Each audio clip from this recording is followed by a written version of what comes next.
നീരങ്കാവ് സംഭവത്തിൽ പെൺകുട്ടിയുടെ അച്ഛൻ, അമ്മ, പെൺകുട്ടി അടക്കം ഇന്നലെ നമ്മളോട് സംസാരിച്ചതാണ്. നേരിട്ട ക്രൂരതയെക്കുറിച്ച്, കേസുമായി ബന്ധപ്പെട്ട് പോലീസ് സ്റ്റേഷനിലെത്തിയപ്പോൾ നേരിട്ട അവഗണനയെക്കുറിച്ചൊക്കെ. ഇപ്പോൾ കുട്ടിയുടെ അച്ഛൻ തന്നെ നമുക്കൊപ്പം ചേർന്നുണ്ട്. പുതിയ കേസന്വേഷണത്തിൽ പുതിയ ചാർജൊക്കെ നൽകിയിട്ടുണ്ട്. പക്ഷെ ഇപ്പോഴും കുടുംബം ഈ കേസുമായി ബന്ധപ്പെട്ട് ചില ആശങ്കകൾ മുന്നോട്ട് വയ്ക്കുന്നുണ്ട്. ഇപ്പോൾ ഫറൂഖ് KCPക്ക് ചുമതല നൽകിയെന്ന് അറിയാൻ കഴിയുന്നുണ്ട്. ആദ്യഘട്ടം മുതൽ നിങ്ങൾ CIക്കെതിരെ പോലീസ് സ്റ്റേഷനിൽ എത്തിയപ്പോൾ ഉണ്ടായ അനുഭവത്തെക്കുറിച്ചൊക്കെ പറയുന്നതാണ്. ഈ പുതിയ അന്വേഷണ ഉദ്യോഗസ്ഥന് ചുമതല നൽകുന്നതിൽ തൃപ്തരാണോ? എന്താണ് ഇതിന് മുമ്പോട്ടുള്ള ഒരു പ്രതീക്ഷ കേസിൻ്റെ? പുതിയ ഉദ്യോഗസ്ഥന് ഈ ചുമതല നൽകിയതിൽ ഞാൻ തൃപ്തനാണ്. പക്ഷേ എനിക്കെന്ന് വെച്ചാൽ ഇപ്പോൾ കേരള പോലീസ് മിടുക്കരാണ്, ഞാനത് വിശ്വസിക്കുകയാണ്. പക്ഷേ എന്നോട് ഈ പന്തീരങ്കാവ് CI ഈ വിഷയം വളരെ ലാഘവത്തോടു കൂടിയാണ് അതെടുത്തത്.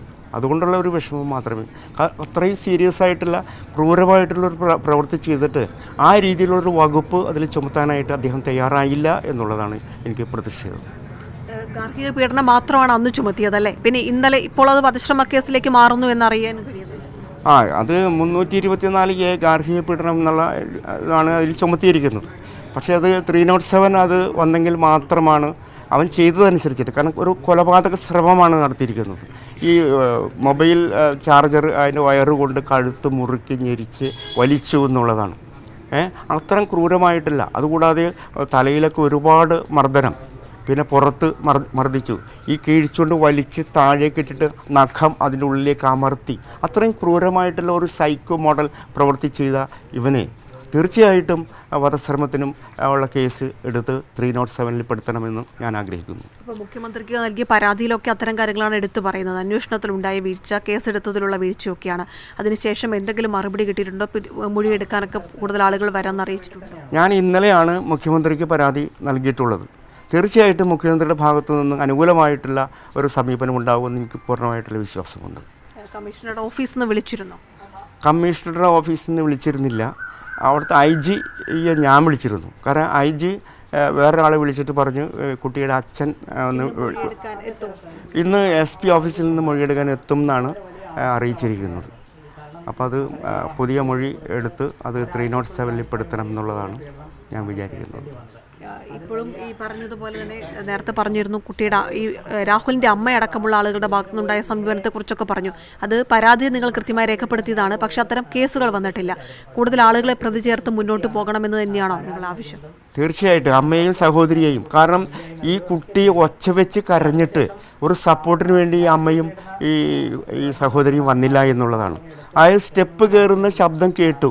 അപ്പോൾ ഇവൻ അതിനെ പ്രതികരിച്ചു വരാതിരിക്കാനായിട്ട്. അപ്പോൾ അവർ ഇവന് സപ്പോർട്ട് ചെയ്യുകയും ഈ കുട്ടിയെ രക്ഷിക്കാനായിട്ട് ഈ അമ്മയും സഹോദരിയും കൂട്ടാക്കിയില്ല എന്നുള്ളത് എനിക്ക് ശക്തമായിട്ടുള്ള പ്രതിഷേധം അതിലുണ്ട്. ഖേദമുണ്ട്, ദുഃഖമുണ്ട് എനിക്ക് അക്കാര്യത്തിൽ. അവർക്കെതിരെയും അന്വേഷണം വേണം. മാത്രമല്ല ഇവൻ്റെ ബാക്ക്ഗ്രൗണ്ട് കൂടി അന്വേഷിക്കണം. ഇവന് ഈ ലഹരി പദാർത്ഥങ്ങൾ ഉപയോഗിക്കുന്ന ആളാണെന്നും ഇവരും കൂട്ടുകാരും കൂടി ഇത് ചെയ്യുന്നുണ്ടെന്നും അത് അന്വേഷിച്ചാൽ കണ്ടെത്താൻ സാധിക്കുമെന്നും ഒരുപക്ഷേ ഈ ലഹരി പദാർത്ഥങ്ങൾ ഇവളിൽ നിന്ന് കണ്ടെത്താൻ പറ്റുമെന്നും ഉള്ള അറിവ് എനിക്ക് അവിടെ ഉള്ള ഒരു റെസിഡൻസ് അസോസിയേഷൻ്റെ പ്രസിഡന്റ് എന്നോട് പറയുകയുണ്ടായി. അദ്ദേഹത്തിൻ്റെ നമ്പർ എനിക്ക് തന്നിട്ടുണ്ട്. ആ നമ്പറിൽ പോലീസ് വിളിച്ചാൽ ഞാനെല്ലാം തുറന്നു പറയാം എന്ന് ഈ റെസിഡൻസ് അസോസിയേഷൻ്റെ പ്രസിഡന്റ് പറഞ്ഞിട്ടുണ്ട്. മറ്റു ചില വാർത്തകൾ കൂടി വരുന്നുണ്ട്. എൻഗേജ്മെൻറ്റ് മുമ്പ് നടന്നിരുന്നു, അങ്ങനെ മറ്റു ചില ഇടപാടുകൾ ഉണ്ടായിരുന്നു തുടങ്ങിയ കാര്യങ്ങളൊക്കെ പുറത്തു വരുന്നു. അങ്ങനെ ഒരു എൻഗേജ്മെൻറ്റിനെ കുറിച്ചൊക്കെ ഈ ഘട്ടത്തിലാണോ നിങ്ങൾ അറിഞ്ഞത്? ഈ ഘട്ടത്തിലാണ് ഞങ്ങൾ അറിഞ്ഞത്. കാരണം 2 എൻഗേജ്മെൻറ്റ് കഴിഞ്ഞ കക്ഷിയാണ്. ഇപ്പോൾ കോട്ടയത്ത് ചെറുകുന്ന് ആ ഭാഗത്ത് ഒരു ഡോക്ടർ ആണ് അവർ. അപ്പോൾ അവരുമായിട്ട് ഒരു എൻഗേജ്മെൻറ്റ് കഴിഞ്ഞു. അവരുമായിട്ട് കൂടുതൽ ഫോണിലൂടെയൊക്കെ സംസാരിച്ചു. ഇവനെ ബന്ധപ്പെട്ട് പോയിരുന്നു.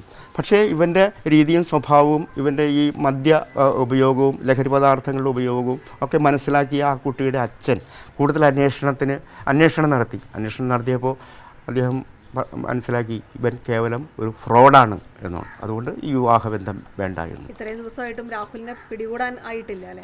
ഇത്രയും ദിവസമായിട്ട് രാഹുലിനെ പിടികൂടാൻ സാധിച്ചിട്ടില്ല. അവനിപ്പോൾ ഒളിവിലാണ് എന്ന് കേൾക്കുന്നു.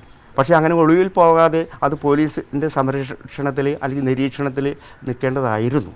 ഇപ്പോൾ ഈ മുഖ്യമന്ത്രിക്ക് അടക്കം പരാതി നൽകി അതിലൊരു തുടർ നടപടി എന്നുള്ള നിലയിൽ ഇപ്പോൾ അന്വേഷണ ഉദ്യോഗസ്ഥനെ മാറ്റിയിരിക്കുന്നു. വധശ്രമ കുറ്റമടക്കം ചുമത്തുന്നത് അതായിരുന്നല്ലോ പ്രധാന ആവശ്യം. അപ്പോൾ പുതിയ തീരുമാനം ഉണ്ടാകുന്നതിൽ ഒരു സംതൃപ്തി ഉണ്ടോ? തീർച്ചയായിട്ടും എനിക്ക് കേരള ഗവൺമെൻറ്റിനോടും മുഖ്യമന്ത്രിയോടും പൂർണ്ണമായിട്ടുള്ള വിശ്വാസമാണ്. അദ്ദേഹം അത് ചെയ്യും. അതിൽ എനിക്ക് കൂടുതൽ തൃപ്തിയുണ്ട്. ഇപ്പോൾ അന്വേഷണ ഉദ്യോഗസ്ഥൻ ACP ചുമതലപ്പെടുത്തിയിട്ട് കുറച്ചുകൂടി വലിയ ഉദ്യോഗസ്ഥനാണ് ചുമതലപ്പെടുത്തിയിട്ടുള്ളത്. ആ തീരുമാനത്തിന് എങ്ങനെയാണ് കാണുന്നത്? ആ തീരുമാനത്തോട് ഞാൻ യോജിക്കുകയാണ്. തീർച്ചയായിട്ടും ACP അത് അന്വേഷിക്കട്ടെ. അത് സത്യസന്ധമായിട്ട് അന്വേഷിക്കുമെന്ന് ഞാൻ വിചാരിക്കുന്നു. ഈ കോഴിക്കോട് കമ്മീഷണർക്ക് പരാതി നൽകിയിരുന്നല്ലോ, അപ്പോൾ അതിൻ്റെ അടിസ്ഥാനത്തിൽ അവിടെ നിന്ന് മൊഴിയെടുക്കാൻ വരും എന്നൊക്കെ പറഞ്ഞിരുന്നു. അതുമായി ബന്ധപ്പെട്ട അറിയിപ്പ് കിട്ടിയിട്ടുണ്ടോ? മൊഴിയെടുക്കാൻ വരും എന്നാണ്. ഞാൻ ഇന്നലെ ആലുവ SP ഓഫീസിൽ പോയിരുന്നു. അവിടെ പരാതി കൊടുത്തു. ആ പരാതി കോഴിക്കോട് കമ്മീഷണർക്ക് ഫോർവേഡ് ചെയ്തിട്ടുണ്ട്. അതിൻ്റെ അടിസ്ഥാനത്തിൽ ഇന്ന് മൊഴിയെടുക്കാൻ വരും എന്നാണ് അറിയിച്ചിട്ടുള്ളത്. ഈ കേസ് എറണാകുളം ജില്ലയിലേക്ക് മാറ്റണമെന്നാണ് ഞാൻ ആഗ്രഹിക്കുന്നത്. കോഴിക്കോടാണെങ്കിൽ നീതി വൈകും എന്നുള്ളത് തന്നെയല്ല, കുട്ടിയുടെ വീടും മറ്റു കാര്യങ്ങളും എറണാകുളം ജില്ലയിലാണ്. പിന്നെ എൻ്റെ വൈഫ് ഒരു ഓപ്പറേഷൻ കഴിഞ്ഞിരിക്കുകയാണ്. അപ്പോൾ അവർക്ക് 6 മാസത്തെ റെസ്റ്റാണ് പറഞ്ഞിരിക്കുന്നത്. അപ്പോൾ അവരുടെ കാര്യങ്ങളൊക്കെ നോക്കുന്നതിന് വേണ്ടി ഇവിടെ തന്നെയായിരിക്കും സൗകര്യം. എനിക്ക് എപ്പോഴും അങ്ങോട്ട് പോകാനായിട്ട് പറ്റാത്ത സാഹചര്യം കൊണ്ട് ഞാനിപ്പോൾ ഇവിടെയാണെങ്കിൽ ഒരു കോപ്പറേറ്റീവ് ബാങ്കിൻ്റെ പ്രസിഡൻ്റാണ്. അത്തരം കാര്യങ്ങൾ എനിക്കുള്ളത് കൊണ്ട് കേസിംഗ് ആൾ മാറ്റുന്നതാണ് സൗകര്യം. ഈ സംഭവം ഉണ്ടായ ശേഷം ഇപ്പോൾ മന്ത്രിമാരടക്കം ഇപ്പോൾ സാമൂഹ്യനീതി, ശിശു വികസന വകുപ്പ്, വനിതാ വികസന വകുപ്പ്, വീണ ജോർജ് മിനിസ്റ്ററും ഒക്കെ ഇടപെട്ടിരുന്നു വേണ്ട കാര്യങ്ങളൊക്കെ ചെയ്തു കൊടുക്കാൻ. അതിനെയൊക്കെ എങ്ങനെയാണ് കാണുന്നത്? എനിക്ക് ഏറെ സന്തോഷമുണ്ട്. വീണ ജോർജിൻ്റെ പ്രസ്താവന ഞാൻ കണ്ടു. എനിക്ക് ഏറെ സന്തോഷമുണ്ട്. എല്ലാ സപ്പോർട്ടും ഭരണരംഗത്തുനിന്ന് എനിക്ക് ലഭിക്കുന്നുണ്ട്. പാർട്ടിയുടെ രംഗത്തു നിന്നും എല്ലാ പാർട്ടിയുടെയും രംഗത്തു നിന്ന് എനിക്ക് ലഭിക്കുന്നുണ്ട്. അത് എനിക്ക് ഞാൻ തൃപ്തനാണ്, സന്തോഷവാനാണ്. ഈ ആഘാതത്തിൽ നിന്ന് മകൾക്ക് മോചിതയാവാൻ പറ്റിയിട്ടുണ്ടോ ഇപ്പോഴും? അതിൻ്റെ ഒരു ഇല്ല, കാരണം അവളുടെ തലയ്ക്കാണ് ഇപ്പോഴും ബുദ്ധിമുട്ട്. അതുകൊണ്ട് സംസാരിക്കാൻ ഇപ്പോൾ കേവലം ഒന്ന് ബ്രഷ് ചെയ്യാൻ പോലും സാധിക്കാത്തൊരവസ്ഥയുണ്ട്. അപ്പോൾ അത് ഞാനിപ്പോൾ ഇന്ന് വീണ്ടും ഹോസ്പിറ്റലിൽ അഡ്മിറ്റ് ചെയ്യാൻ ആഗ്രഹിക്കുകയാണ്. കാരണം അന്ന് മകൾക്കുണ്ടായി ഈ ബുദ്ധിമുട്ടുകളൊക്കെ മെഡിക്കൽ റിപ്പോർട്ട് സഹിതം പോലീസിൻ്റെ അടുത്ത് എത്തിച്ചതാണ്. പക്ഷേ എന്നിട്ടും അത് വേണ്ട വിധത്തിൽ ഗൗനിച്ചില്ല. അത് തന്നെയാണോ പരാതിയിലടക്കം ഇപ്പോഴും മുന്നോട്ട് വെക്കുന്നത്? ഈ സമയം വരെയും അവനെ അറസ്റ്റ് ചെയ്യുന്നതിനുള്ള നടപടി സ്വീകരിച്ചിട്ടില്ല എന്നുള്ളതാണ് ഞാൻ മനസ്സിലാക്കുന്നത്. പക്ഷെ അത് വൈകുന്നത് എന്തുകൊണ്ടാണ് എന്നെനിക്ക് മനസ്സിലാവുന്നില്ല. ഇദ്ദേഹം മറ്റ് വിദേശ രാജ്യങ്ങളിൽ ജോലി ചെയ്യുന്ന ആളാണ്. അങ്ങനെ രക്ഷപ്പെടാനുള്ള ഒരു സാഹചര്യം കൂടി ഒരുക്കുന്നു എന്നൊരു സംശയമുണ്ടോ? ഉണ്ട്. ഇപ്പോൾ തന്നെ ഒളിവിലാണ്. അപ്പോൾ മറ്റ് സഹായത്തോടു കൂടിയായിരിക്കണം അവൻ ഒളിവിൽ പോയിരിക്കുന്നത്. തീർച്ചയായും പുതിയ സാഹചര്യം വന്ന സമയത്തെ അന്വേഷണ ഉദ്യോഗസ്ഥനൊക്കെ മാറിയല്ലോ, അപ്പോൾ ഒരു നടപടികൾ വേഗത്തിലാവും എന്നൊരു പ്രതീക്ഷയില്ലേ? ഉണ്ട്, തീർച്ചയായിട്ടും ഉണ്ട്. ഇപ്പോൾ ACP ആണ് അന്വേഷിക്കുന്നത്. ACPയുടെ അന്വേഷണത്തിൽ ഞാൻ പൂർണ്ണമായിട്ടും സന്തോഷവാനാണ്. എന്തായാലും മകളെ വീണ്ടും ആശുപത്രിയിലേക്ക് കൊണ്ടുപോയി ചികിത്സകൾ നൽകുമല്ലേ? നൽകും. ഇപ്പോൾ കൊടുങ്ങല്ലൂർ മോഡേൺ ആശുപത്രിയിലേക്ക് കൊണ്ടുപോകാൻ ഉദ്ദേശിക്കുന്നു. ഇപ്പോൾ അതിൻ്റെ ഡേറ്റും സമയവും ചോദിക്കാനായിട്ട് വൈഫിനെ ചുമതലപ്പെടുത്തിയിട്ടുണ്ട്. അപ്പോൾ ഡോക്ടർ സമയം തരും, അതനുസരിച്ചിട്ട് അഡ്മിറ്റ് ആക്കുക. ഈ ഘട്ടത്തിൽ മറ്റേതെങ്കിലും കേസുകൾ, നേരത്തെ പറഞ്ഞതുപോലെ മറ്റേതെങ്കിലും കേസുകൾ ഈ രാഹുലിനെതിരെ വന്നിട്ടുണ്ട്? അത്തരം എന്തെങ്കിലും വിവരങ്ങൾ കിട്ടിയിട്ടുണ്ടോ? മറ്റു ആളുകൾ കൂടി പരാതി ഉന്നയിക്കുന്നുണ്ടല്ലോ. അന്ന് അങ്ങനെ കേട്ടു. കോട്ടയത്ത് നിന്ന് എന്നെ ഒരാൾ വിളിച്ചിരുന്നു. ഒരു ചാനലിൻ്റെ ആൾ തന്നെയാണ് വിളിച്ചിരുന്നത്. ഇങ്ങനെ ഒരു കോട്ടയത്ത് ഒരു കുട്ടിയായിട്ട് എൻഗേജ്മെൻറ്റ് നടത്തി കഴിഞ്ഞതാണ്.